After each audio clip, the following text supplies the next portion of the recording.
Good afternoon, ladies and gentlemen. Welcome to TechGeek webinar series, our endeavor to empower techies. We believe that sharing of knowledge is the key to enhance our skills and grow us as professionals. With this principle in mind, we have initiated a series of webinars conducted by industry experts to give you all a crisp insight of various domains. The topic of today's session is Frontier Next for Project Management and Leadership, and this is Session 16 of Project Management Leadership Series initiated by PMI. Our guest speaker today is Ms. Jayashree Krishna, Founder Director, iPoint Consulting Services Private Limited. Ms. Jayashree Krishna is the Executive Director and in charge of R&D and Intellectual Properties for iPoint Group. She is also the Group Chief People's Officer and Marketing Head. She has specialized in learning and development during her career since 1992. Prior to founding iPoint, she has worked with Tier 1 companies like Wipro Technologies and IBM USA. She has successfully managed large-scale organization-wide initiatives to cater to the diverse learning needs of 45,000 plus employee base and established the distributed learning management solution for management studies at Wipro. She conceptualized and set up the talent management frameworks at Wipro, established Wipro Internal B School, and the Microsoft Advanced Competency Center for Wipro. Jayashree is a postgraduate in computer science with a general management certification from IIM Bangalore. She serves in advisory capacity in the BOS, Humanities, and several institutions, and is an active speaker in various forums. She is also on the advisory of Uthunga Technologies, a company in the industrial automation solutions space. So without further delay, I introduce you all to our guest speaker. Over to you, Ms. Jayashree. Good evening, everyone.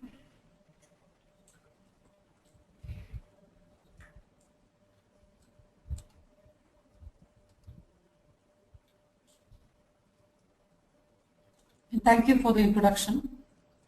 The topic for today's discussion is Frontier Next for Project Management and Leadership.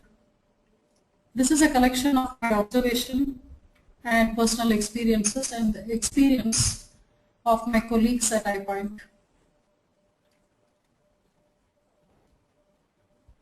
The brief agenda for the next 1 hour, we begin with understanding movie production as an area. We observe the similarities of movie production to the IT industry. Look at specific observation about today's IT industry in India. Visible trends in project management, a case, and then the project management imperatives, and call for action for every individual participant on this particular webinar.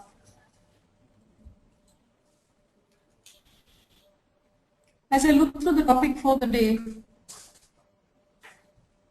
I felt the movie production is a very good parallel to what we see on a day-to-day basis in the IT industry. It's an interesting field which had a lot of lessons for the IT community itself.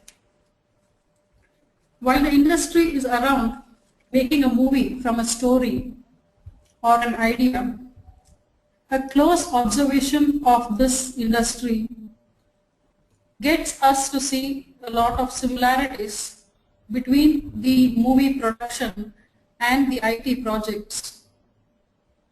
A couple of observations. In both cases, multiple stakeholders are involved. Multiple techniques are involved, technologies are involved. Both deal with large teams, specialized and integrated teams. Both use a systems-based approach and both are bound by constraints. I'm sure all of you in the webinar will see these similarities between movie production and a typical IT project that we are involved on a daily basis. Going a little ahead, what I did observe is that the production phase in the movie industry is pretty much similar to the way we manage the projects. the different phases of project management and movie production seems to have some correlation. The phase 1, which is initiation, is pretty much the development phase in the movie industry. In either case, the potential of the engagement is understood, initial scope is assessed, a decision to move forward or not is taken. If you go further into the planning phase, this pretty much maps to the pre-production phase in the movie industry. In either case, we work on the details of the project activity so that the efforts can be tracked and controlled in an efficient manner to meet triple constraints. Further down in execution and control, we would look at designing, testing, monitoring the progress and performance, and subsequently adjusting the variants as we observe them. Post-production and distribution in the movie segment closely maps to the closure procedures in the project management.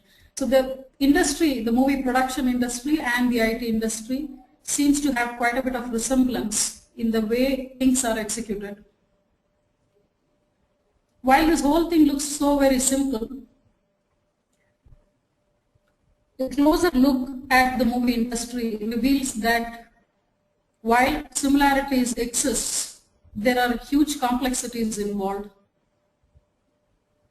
The complexities that we see in the movie industry pretty much map the type of complexities or challenges that we see ahead in the IT industry itself.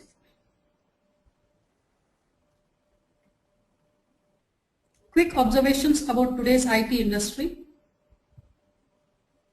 Most of the characteristics of the IT industry is not pretty much new to the IT industry or the industry in itself.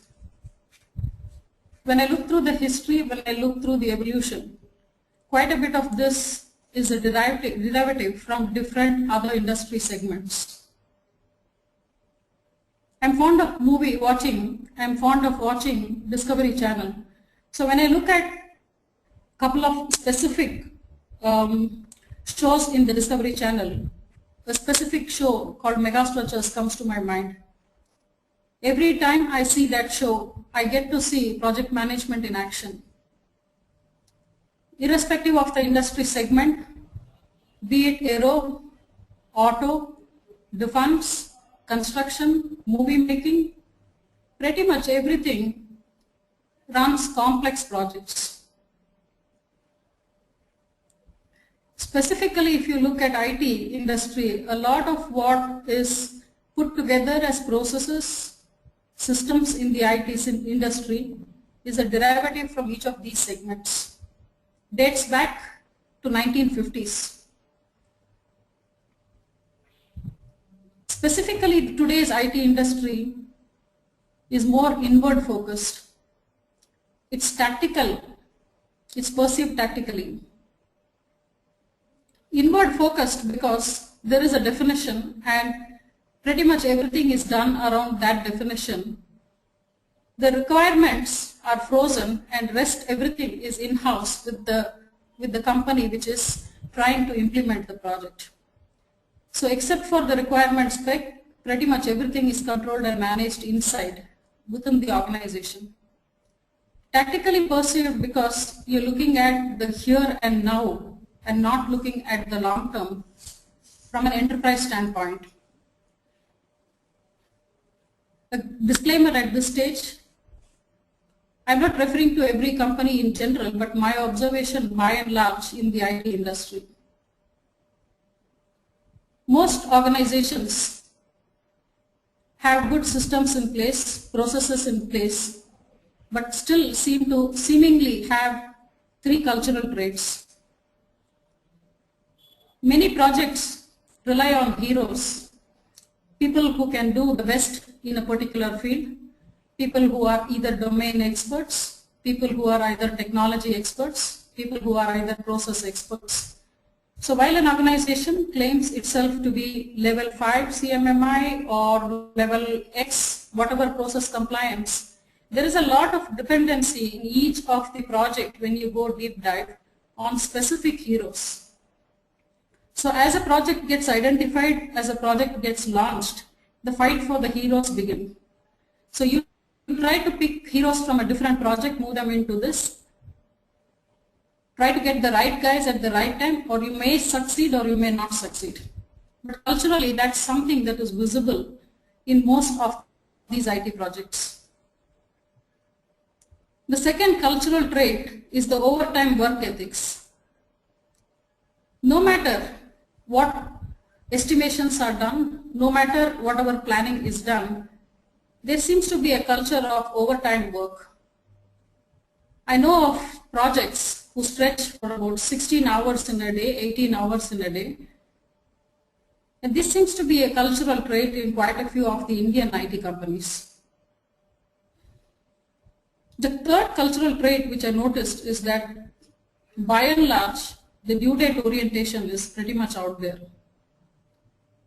In spite of spending time for planning, rework, re-release, redo seems to be a common trait out there. So the key observation there is, irrespective of what we have as systems, irrespective of what we have as people resources, are we really capitalizing on it the right way? Are we doing the right things? The last observation about the IT industry, today's IT industry, is the scale of complexity is very, very different from what we perceive or see in the movie making industry. The complexities are of completely different scale.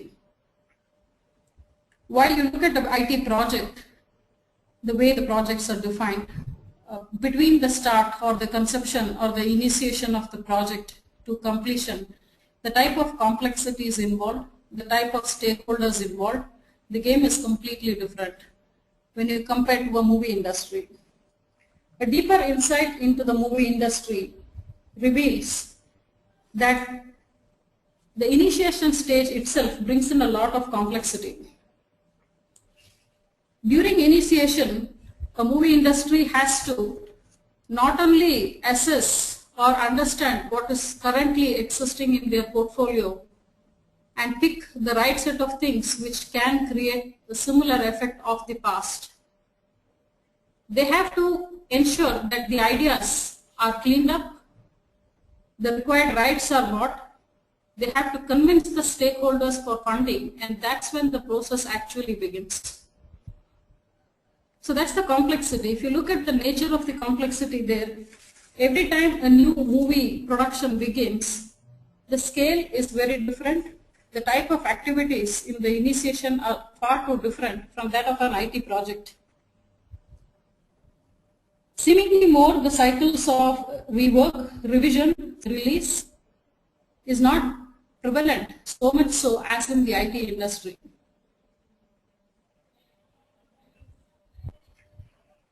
So if you look at the gross observation across industry segment, in each of these industries the players can be different, the ingredients could be different, but the core flavor seems to be the same.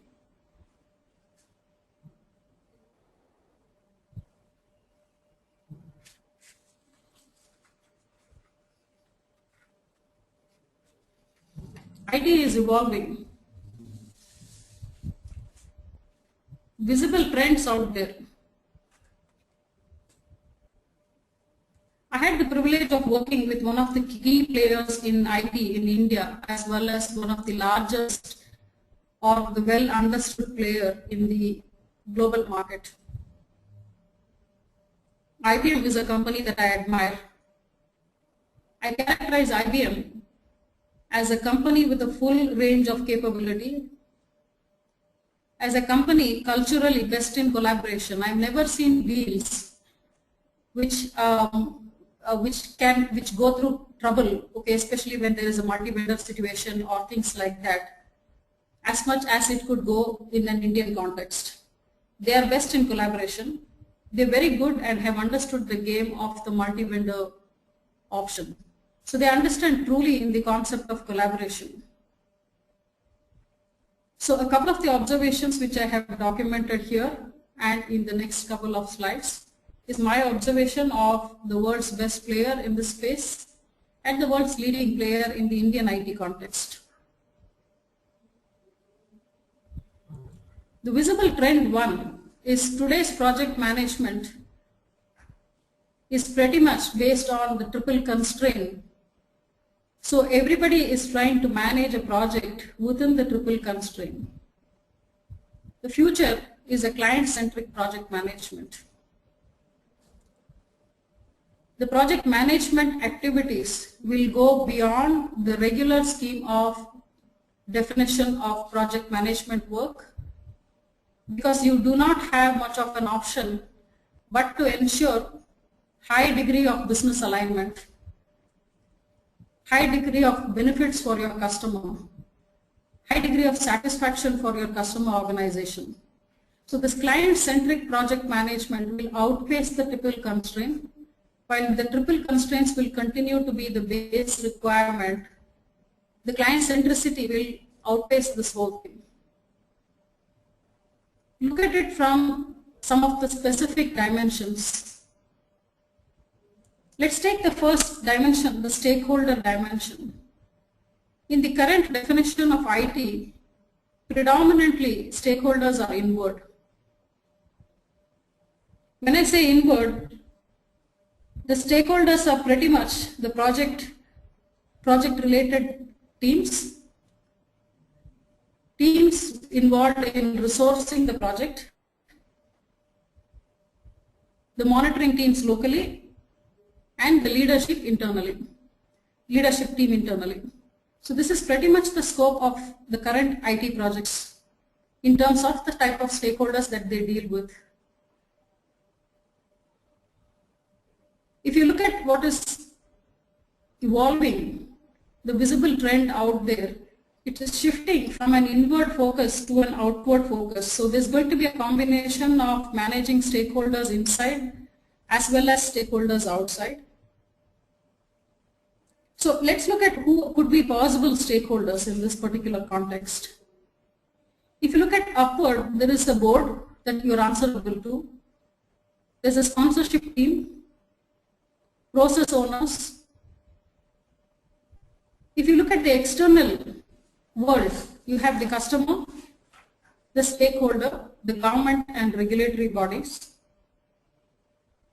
If you look at inward, you have the resource providers, typical resource providers, okay, starting from seat, with the new project coming in, starting from seat, the fight begins internally. So you need seat, you need HR staffing, you need line managers support, you need a whole lot of interactions with the internal stakeholders in the organization. At a program level, it could be a program leadership team, specific project teams, support teams as different entities. So if you look at the whole game of the type of stakeholders that you deal with, first of all, there is a combination of focus, which is the stakeholders are not completely within the organization, but also external to the organization.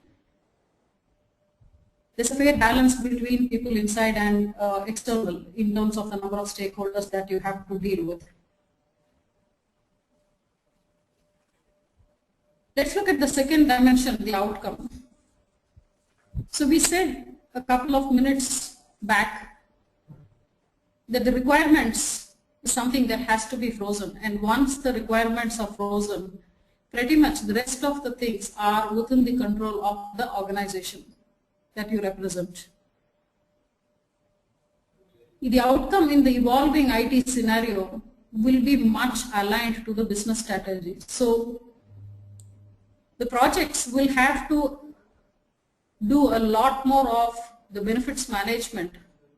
You need to understand the client's business strategy. You need to align what you do to be able to derive or show performance or value in the context of what the client believes as a benefit.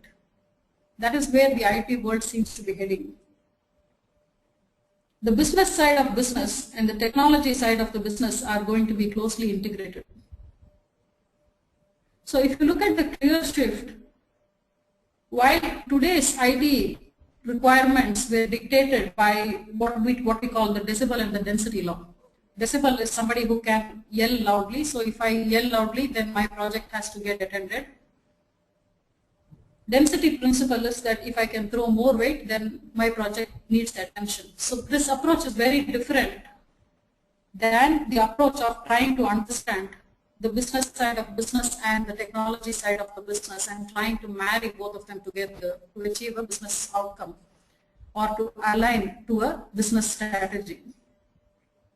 So the outcomes are far too different in the current context and the evolving context. Let's take a third dimension, that of change. Change has to be pretty much controlled in the current systems. In the current IT scenario, the change has to be pretty much controlled. A lot of efforts to ensure that can we avoid change, can we manage change very carefully is where the focus lies. But in the new evolving model, where you're trying to focus around the business benefits for a customer, where you're trying to focus on creating more value to the customer, ensuring that you exceed customer satisfaction, dealing with change is going to become inevitable. That's why you see that there is a lot of focus today around this whole concept of agile, dealing with the agile approaches. Because it's going to become inevitable in the future that you be able to deal with change seamlessly as you work with the IT projects. The definition of success is very different. The definition of success was earlier meeting requirements under the triple constraints. So as long as you were pretty much within the context of the requirements, or you could achieve the requirements within the said time, within the said cost and quality, your project was seen to be successful. In the evolving world, alignment of the project's outcome to the business mission is going to be critical. Alignment of the project outcome or your ability to show ROI, define ROI and show them is going to be more critical. Managing cash flows or being able to keep the cash flow situation better is definitely a requirement of the projects, the IT projects that you're going to run. So if you look at the column 2, there is assets, and the column 3, which is evolving, you will see that fundamentally there is a huge shift that we are actually moving towards. Now the shift is basically because of the nature in which the IT organizations evolved in the Indian context, whereas the same IT organizations evolved in the global context very differently. I just remember my early days at one of the IT organizations around the 1998. Between 95 and 98, there was quite a bit of a difference in the way the IT shops were looking at themselves. The 95s was more predominantly dominated by body shopping as a concept. So as long as I had a good resource in some particular technology, I could provide X number of resources or bodies for a particular technology. That was typically the context in the year about around the 1995. That's pretty much what the context was. The context for IT evolved in 98-2000 to something slightly different. So the whole concept of a project actually, in my mind, came into existence only around the 98 or the 2000. It's typically the Y2K problem scenario is when projects as such got defined and started getting executed. Before which, Indian context was pretty much with the body shopping culture. Now, as every Indian IT industry started talking about this whole concept of moving from level 1 to level 2, moving up the value chain, essentially what the IT organizations within the country were trying to achieve was that the IT organizations were trying to move from a body shopping culture, move into something which was consultative in nature. If I just look at around the same time of the Y2K problems and when projects got essentially defined in the Indian context, my observation at the same time of the global context was that they, be it Arthur Andersen or be it IBM, they were seen more as the consulting shops in the IT scenario. So between the 98s and the current date, what happened is that the IT industries seem to be moving in the Indian context, trying to move up the value chain, trying to be seen as consultants, trying to be seen as value providers, trying to be seen as partners in the business strategy of a client organization. The question still remains, how many Indian IT projects are able to manage the budget of the client organization? How many organizations are more considered, Indian organizations are considered in partner mode? How many Indian organizations are considered, IT organizations are considered to be participating in the business strategy of a client organization? So that's the evolution, that's where we seem to be heading. So if this is where we seem to be heading, the imperatives are going to be extremely different. Now this change is not necessarily for the global IT scenario. It pretty much makes sense even in large scale government-based projects in the current Indian context. The case in hand is the India Post or the Department of Post. There was an interesting article published in the Sunday Story, Hindu, which was yesterday's Hindu, on the Indian Posts. The storyline defined that this is a turnaround initiative for the Department of Post. The initiative is going to focus on technology, modernization and diversification. So what the Indian Postal Department realized is that it is in red and there is a need or a severe need for a turnaround situation at this point in time. If you just read through the specs of what is trying to be achieved, if you read through the details of that particular article, I just went through certain final aspects. Change is there in multiple dimensions. A couple of changes that I have recorded here.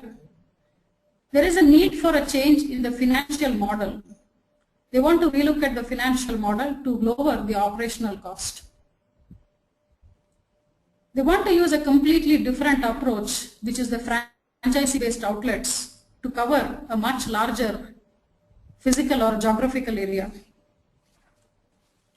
They want to modernize the look and feel to meet the requirements of the current generation, to meet or increase the CSAT and ESAT experiences, to beat up competition from the courier agencies and the telecom service providers.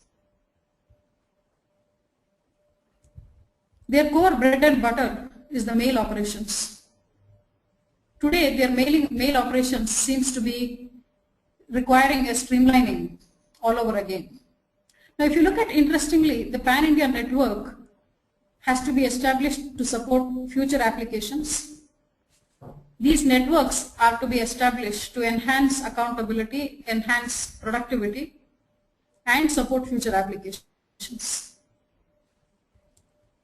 Their interest is also to computerize all departmental post offices to enable electronic networking of the extra departmental post offices. A quick observation on the data point below. We are talking about 1,55,000 post offices in the country, of which only about 16,000 is located in the urban area. And this is quite a big number. A big number or a big chunk of what you are seeing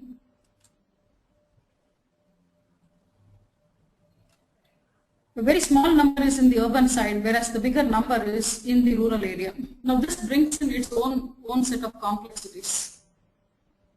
If you look at, we're talking about close to 1.3 lakhs of entities, post offices to be covered across the across the country in the different rural areas. They bring in their own complexities of culture, they bring in their own complexities of language, ability to relate to computers. So if I just look at one dimension of training in this whole thing, which is the end user training, enabling the end users of this particular project, enabling the different postal staff in the different post offices across the country, that itself is a mammoth task. We are talking about projects of this nature in the IT context. Now, it's not only in the postal context, fiscal policy of the government, huge projects require better transparency, require better accountability, require increase in productivity. Projects on power, projects on real estate documentation. So a lot of these things seem to be going pretty much in the same path of adopting technology modernization techniques to be able to increase productivity and pretty much a couple of other things that they want to achieve. So if you look at the complexities that emerge from something of this nature, just take an assessment, go back and look at the stakeholder, who probably are the stakeholders of this particular situation. What probably is the outcome of this particular engagement? Can change be completely avoided, or can change be minimized? How do you think the success of this sort of a project will be measured? You will see that what we discussed in the column evolving, the pattern of that nature will become visible in a project of this size and complexity.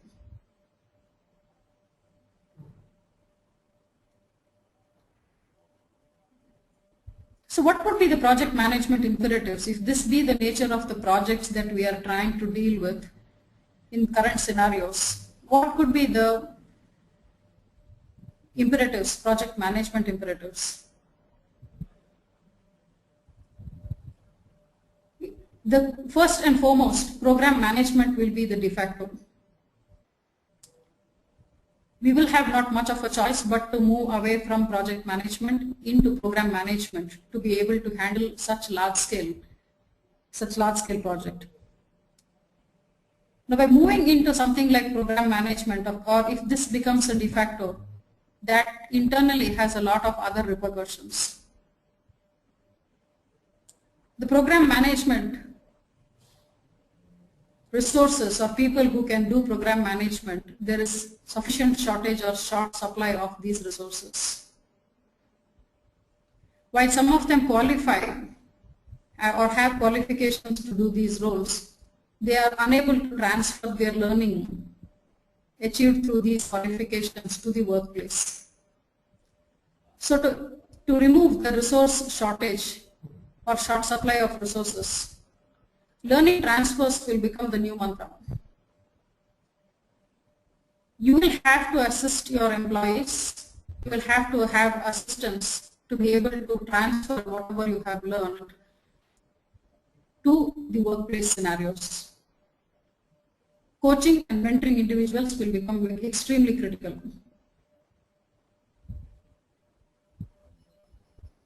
The search for high potential PMs will increase or intensify because of the shortage of resources.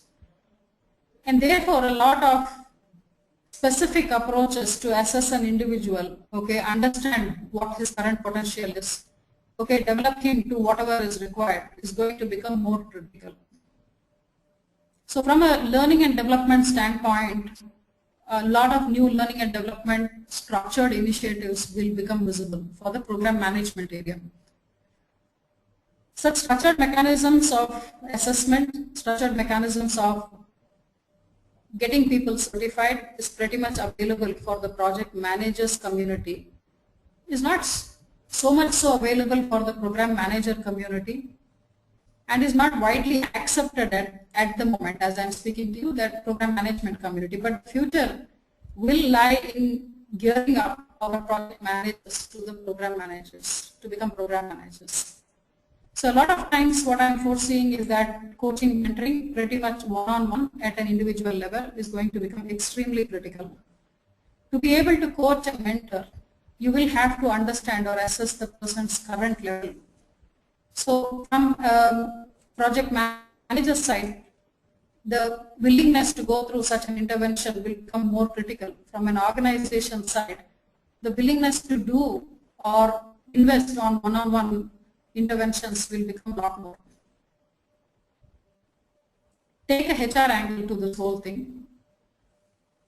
From a HR standpoint, because of shortage of resources, they will have to intensify the search. They really need to have very structured techniques of identifying the high potential project managers to be able to work with them and develop them to become good program managers. So one possible approach which will catch up in the market is the assessment center based approach or a development center based approach to identify the potential of a particular individual, to help him understand or build awareness in him as to where he stands at the moment vis-a-vis the job requirements, help him draw a development plan and move upwards. So that's going to be a clear requirement in the days to come. While the current focus of IT project managers are pretty much divided around the different project management knowledge areas, there will be a skew going forward towards some specific areas. Change management, stakeholder management, benefits management, risk. These are areas which will require a higher degree of focus than the rest of the areas. The rest of the areas will be understood more as pretty much like breathing. Okay, it's there, it's assumed to be there, and the clear focus will be on a couple of these areas. So let's take the need of governance, which is pretty much mentioned next out there. The emphasis on governance is also going to be high. So if you take a combination of this, managing change, so managing the program change models have to be established. Governance models have to be established. Now the models should be able to have clear-cut checkpoints which are established, which are well established. These checkpoints will be used to monitor different requirements. So if you go back to the India Post description that we mentioned a couple of minutes back, the checkpoints have to be established to monitor the client's needs versus satisfaction. That probably could be one of the checkpoints that has to be established for governance. The other could be about the saving potential for the organization. So how much can the organization save by going through certain things? So from time to time, if there can be checkpoints established which can help monitor and report back the potential savings for the organization, that would be more welcome. Checkpoints to understand or to establish the blueprints, okay, which are extendable into the future, is going to become a requirement. Specific service delivery model. So if you look at, we just discussed that the complexity in the India Post case is by geography there is a huge spread. Across this geographic spread, culturally things are different. Language barriers exist. Technology adoption barriers exist. Last mile connectivity barriers exist. So a whole lot of barriers exist, or it's like a completely diverse thing across the country. So a pan-India operation of this nature, the service delivery model itself has to be carefully thought through. So governance frameworks, establishing checkpoints, change and specific governance models will become a requirement with the projects which are upcoming.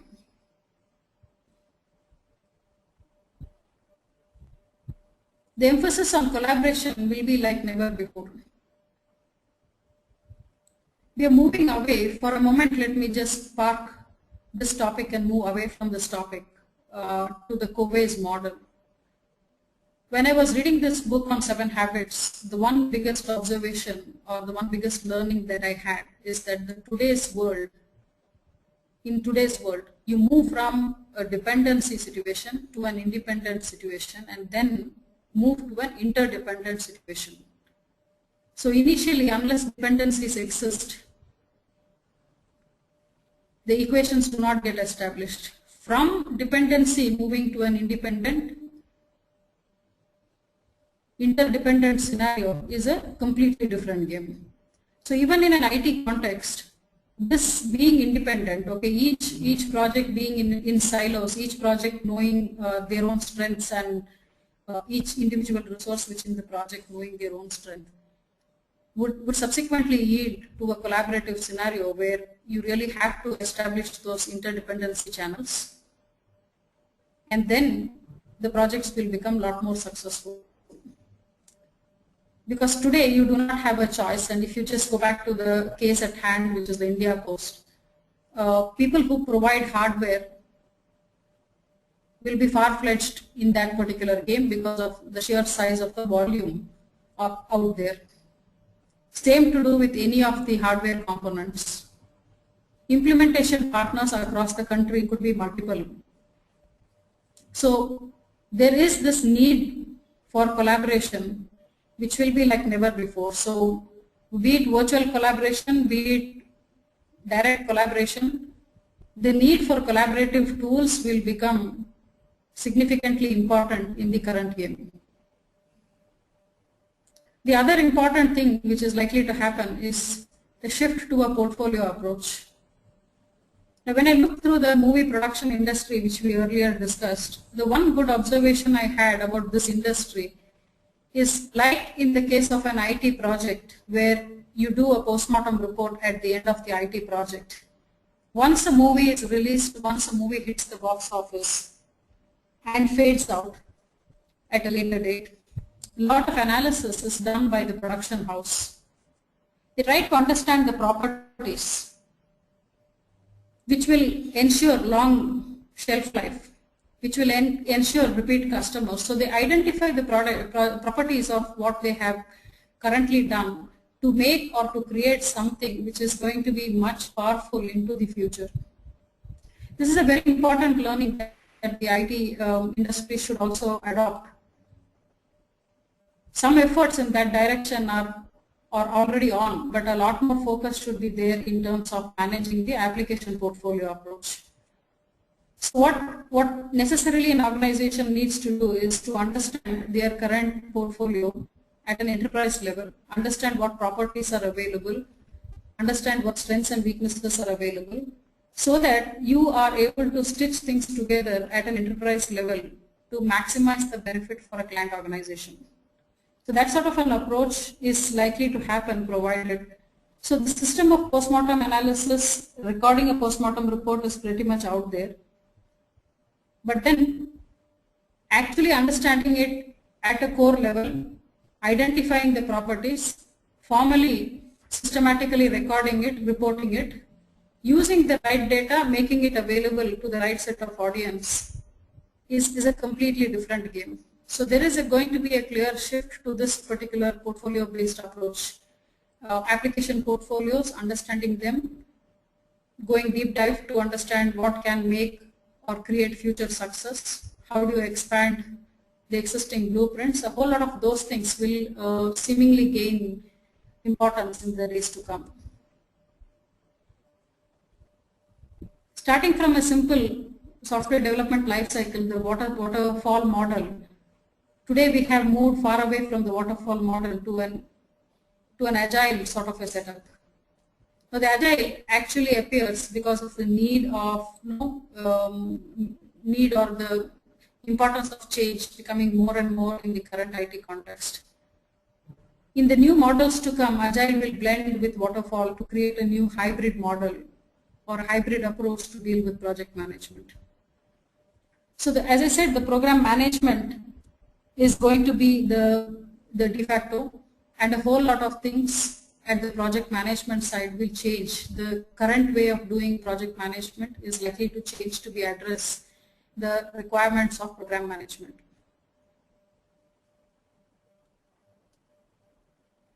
So as an individual, what can I do, or what can any project manager do, is to at a very first level understand the competencies required for this new game, get yourself ready for this new game.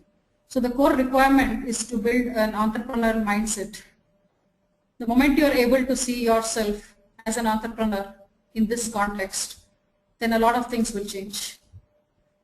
This mindset will become extremely critical because of the complexity or the nature of complexity of such a project. If you look at the core, a couple of other specific competencies will have to be looked at carefully, and one has to hone their specific competencies. So if you look at creativity, innovation is going to be the new mantra for the upcoming scenario. So in the evolved scenario, innovation is going to be a core requirement in every individual. Your ability to critically think, your ability to look through data, have your own viewpoint, come up with new ideas is going to be a very important thing. So it is important for every one of the member of the project management community to actually enhance their creative and critical thinking abilities. Social change and collaboration is the other area which everybody has to focus on. So if I just look at social change, there will be a lot more other competencies involved in it. Let me just take the communication dimension of the social change. Now in a social change scenario, the change has to be brought in by required or necessary buy-ins at all levels. So the communication has to be honed to be able to persuade, to be able to influence, to be able to assert your viewpoint and take it across, gather the necessary buy-in. Lot other competencies will also exist for the same need of social change. So at our organization, we have done quite a bit of a deep dive research and come up with our own model of an outcome-based approach to competency skill development. Outcome-based approach, in the outcome-based approach, business outcomes will be defined. Based on the business outcomes, specific app areas will be understood. One step below, competencies and skills to address the specific application area will be understood, and one will have to work through the applications, you'll have to actually gather up or pull yourself up on the skills and competencies which will make sense in specific application areas to create a specific business outcome. So this sort of an approach to developing oneself will become a requirement in the future. So in the outcome-based model that we have defined, specific business outcomes have been taken into consideration. Just to give an idea, a complex project like the India Post could have quite a few of the outcomes as requirements. So one outcome could be to increase the customer satisfaction level. The other is an outcome to increase the employee satisfaction level. So if these be the outcomes, then one step going backwards, you will have to understand what are the application areas, okay, which makes or which creates a difference for this particular outcome called customer satisfaction or employee satisfaction. Now these outcomes will essentially impact the final existence of a particular business. So that's the approach. So we call it the competency application outcome based approach for competency coaching. Similarly, collaboration is going to become extremely critical, as we said. So be it in a virtual mode or be it in a physical mode, the need for collaboration is seemingly increasing. So all the competencies and skills required to be able to collaborate. So typical things understood as teamwork, or typical things understood as ability to work in the context of a team. All the competencies and skills required for that particular collaboration sort of an approach is something that one has to focus on. Finally, communication is going to be the one key dimension. So everybody has to focus on communication to be able to articulate value to the customer, communication to ensure that the collaboration happens, communication to get the required buy-in, communication to voice out your viewpoint. So communication is going to play an extremely critical role.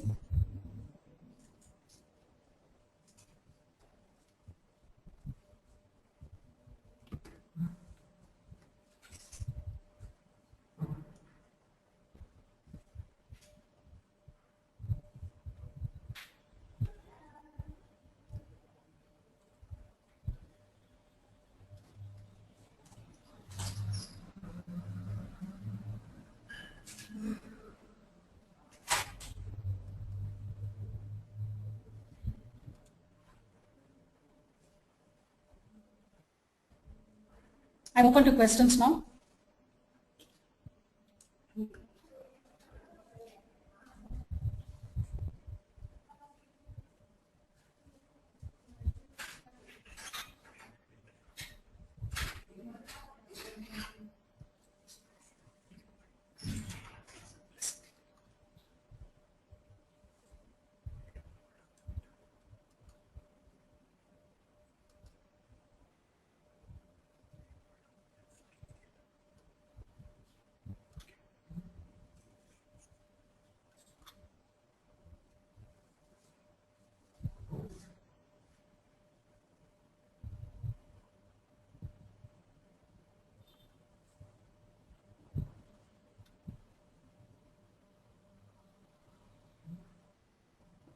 So I have this question from Ravi Kumar.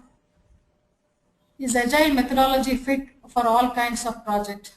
No, Agile is not fit for all kinds of project, but Agile will become seemingly important in the new scheme of things that is emerging. So in the global context, Agile will seemingly have a significant role to play, especially because change is an integral feature of the upcoming projects.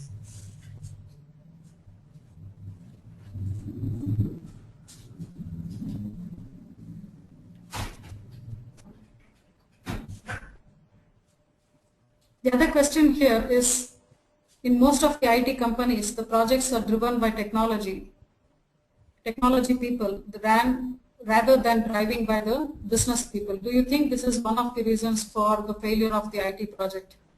I think in my response to this would be that in most of the IT companies, this is by the way a question from Vishal Padmavar. Even in an IT company context, the IT projects are not completely driven by the technology people.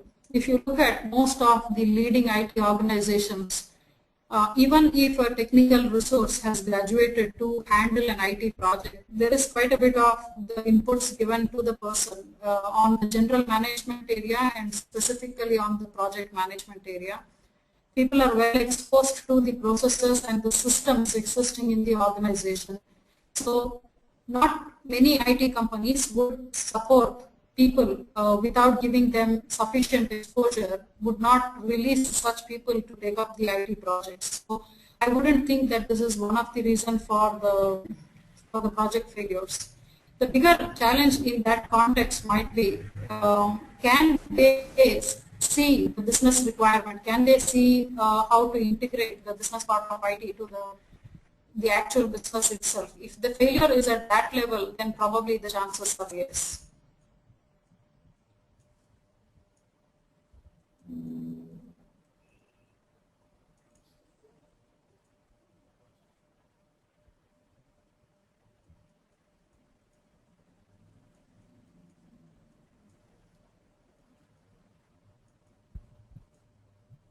This other question is from Sunil.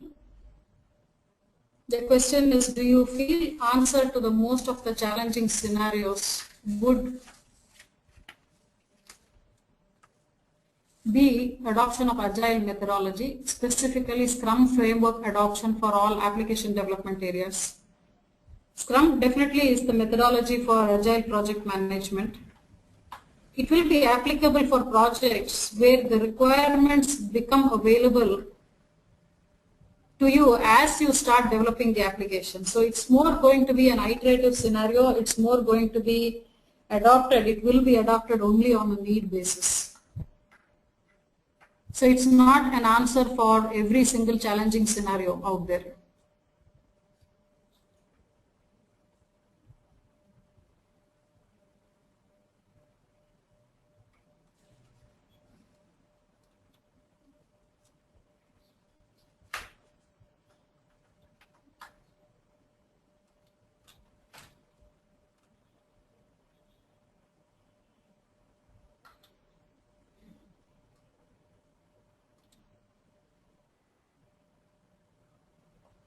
Any other questions for me?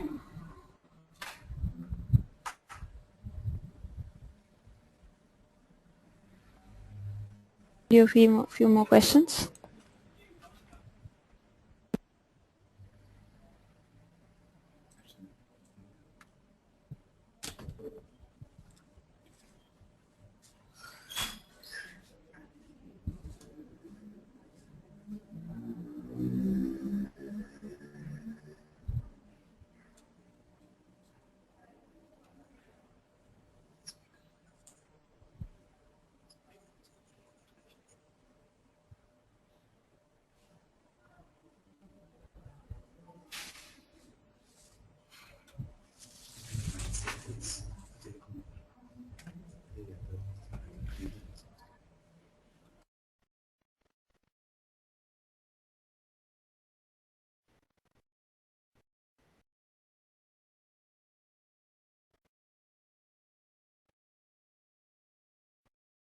Jayashree, are you able to see the questions?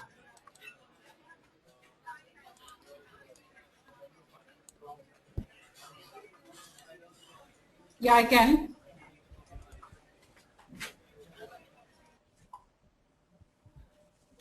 I'll take this question from Brijesh Shah.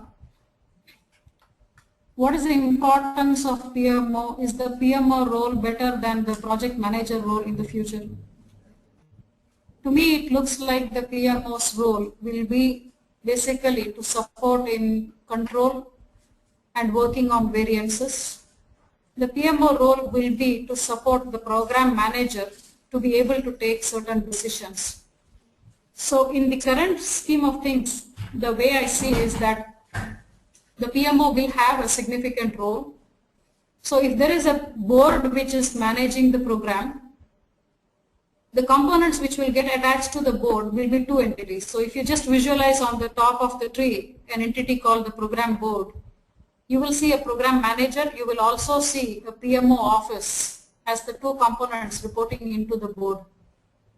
The component which will probably be reporting into the PMO office will be the change manager. So this whole idea is that the PMO will play a significant role in the context of program management in terms of being an entity which will closely monitor and control, in terms of being an entity which will support the program management office.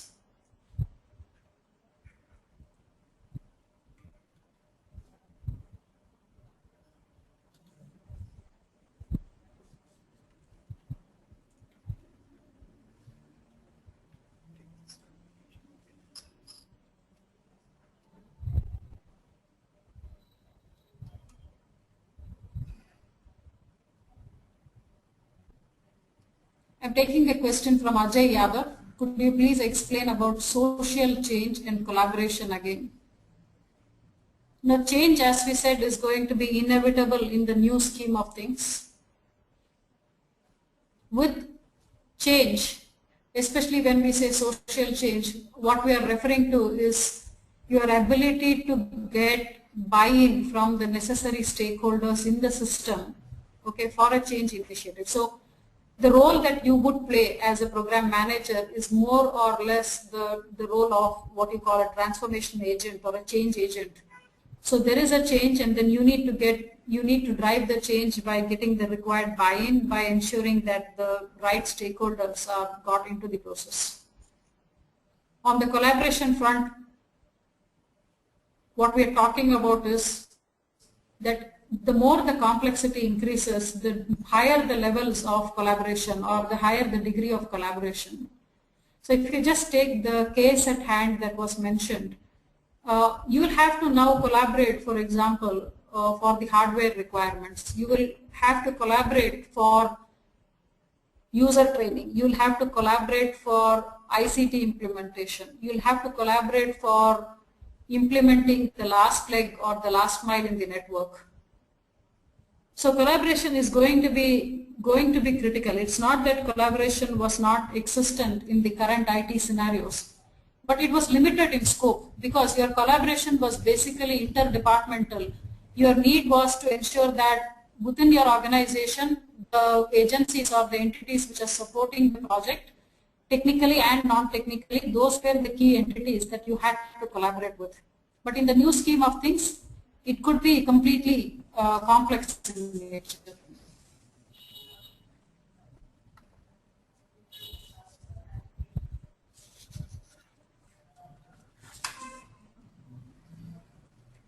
I'm taking this question, what could be the best communication management approach by Dasarada? A good communication management should have well-defined communication plan. One has to clearly understand your matrix organization and identify the key people within the organization. Your communication management should take care of the communication requirements for upward, downward and peer level on a regular basis. And in the new scheme of things, communication should also address internal as well as external boundaries, the requirements for the internal as well as external boundaries. One needs to carefully select the channels for communication. So that I would think would be the best communication management solution. So you have to have a well-defined plan. So communication is also a planned activity. This question from Sriman Mishra, how easy or hard it would be to move the stakeholders from project management to the program or portfolio management. So in my mind, this whole acceptance of program or portfolio management is going to be a slight cultural change, because it's going to call for certain investments which cannot be immediately justified in terms of ROI. So the key stakeholders who would require to move from the concept of a project management to program management would pretty much be the internal stakeholders. And this would more be like, in my mind, change initiative within the organization to be able to get people to see or switch from the project management and move higher up. Because every IT organization seems to be harping about wanting to move up the value chain. And the only way to move up the value chain is to really look closely at program management and areas like program management and portfolio management.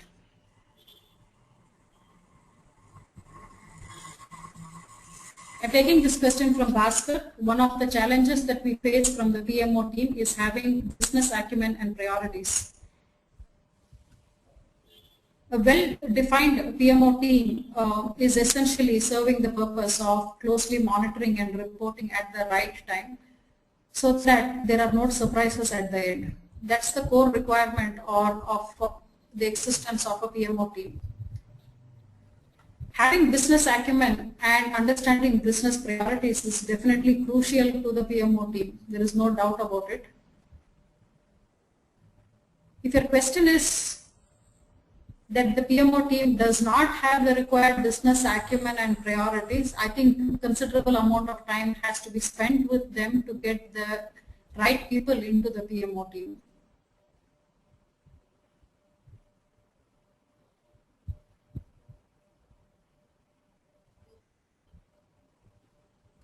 So one quick example on that question, Bhaskar, is that in the PMO team, we might have people who are well qualified or who have technically read through the requirements to become a project manager, but probably are failing in their implementation of the learnings. So one has to probably handhold them to be able to help them apply these concepts.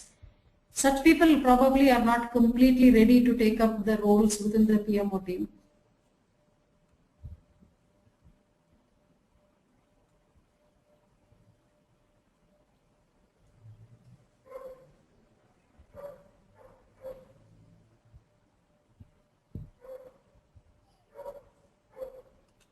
Taking this question from Rajat Jain, the question is, as you refer in your talk that success is no longer measured. So let me just clarify this.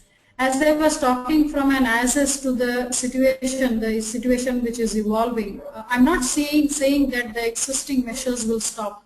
I'm just saying that the existing measures will extrapolate and would have certain other things added. So success measurement, for example, in addition to the triple constraint, will also be alignment to the mission of the organization, will also mean cash flow, will also mean ROI.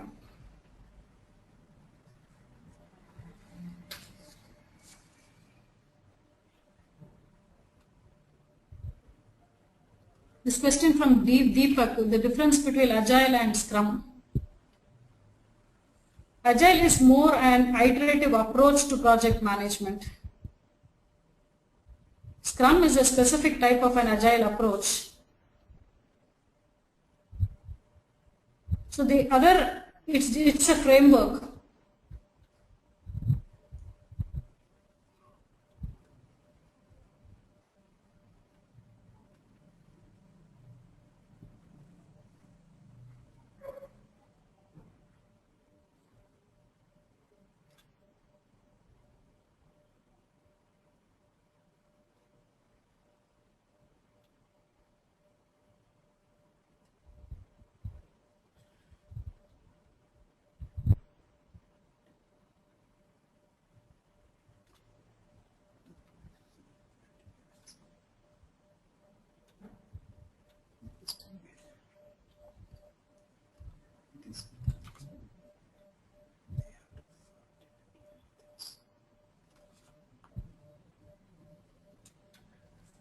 take this question from Rajiv.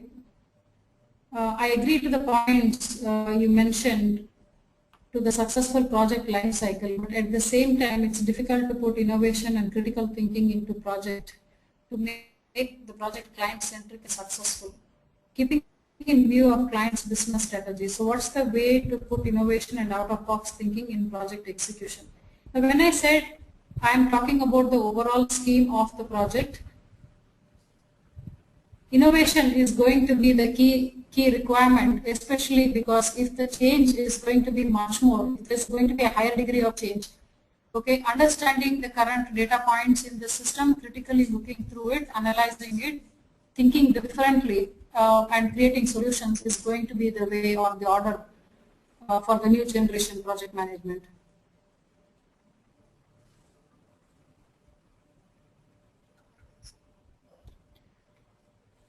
Question from Arjun D'Souza: how would program manager monitor the health of his program?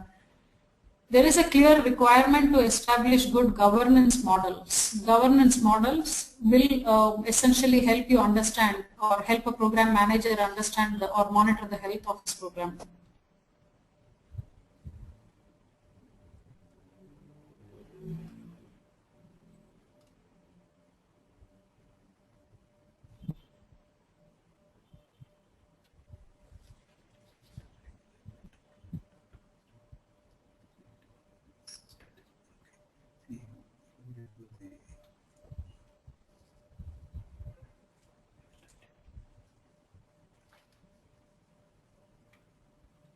I'm just checking whether some other question is missed out.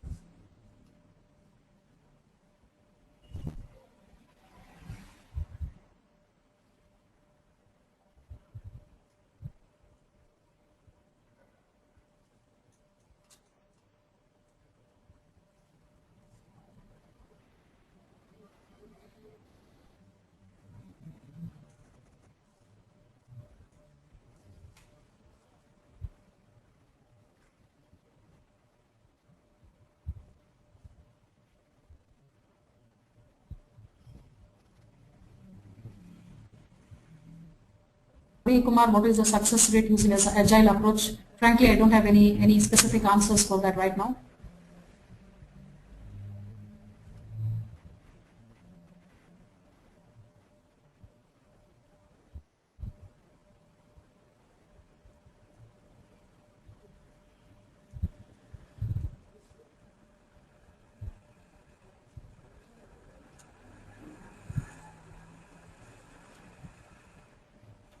Question from Ramesh Rajamani: what are all points to be taken in the mind before an individual moves from technical to management?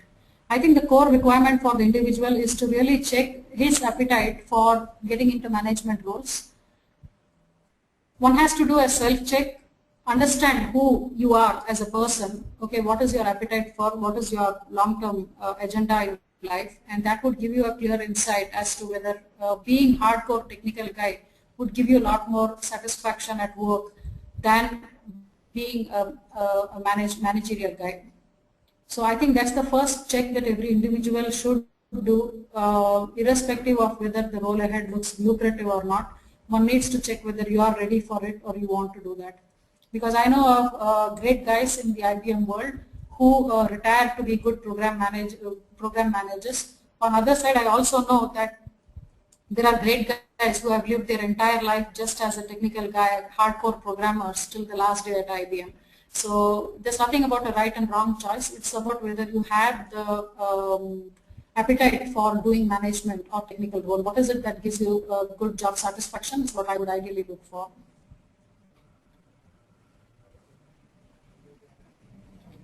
The last question here from Rajiv Kumar: what are the parameters which can indicate the alignment of the project outcomes to the client business strategy?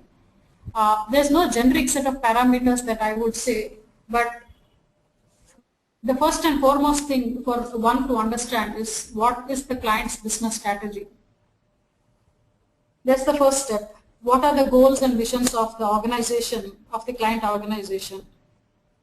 How would he look at measuring success, or how does that organization look at measuring success? A couple of these indicators help you understand how a client might probably look at success or define success. So understanding of that, I would think, is a pretty much the first step in the context that you have mentioned. Using that understanding, you might have to create measurement criteria or performance indicators which will be mutually agreed between you and the client organization, and that can be subsequently used for measuring.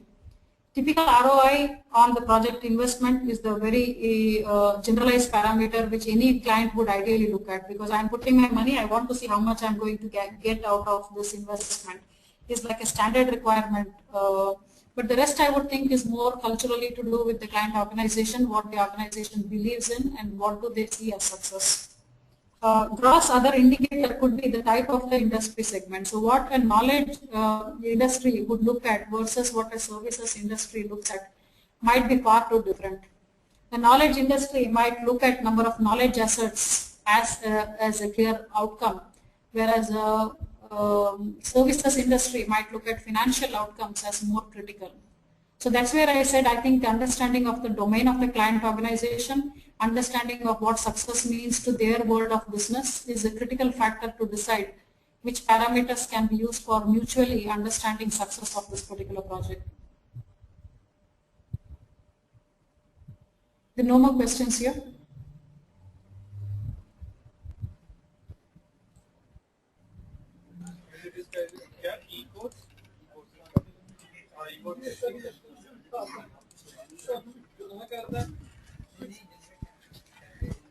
Well, thanks Ms. Jayashree for your session on Frontier Next for Project Management and Leadership. It was indeed a great session. I would also like to thank all our participants for the support in making this webinar a success. The recording of this webinar will be available on techgeek.com by tomorrow. Thank you all. Have a great evening.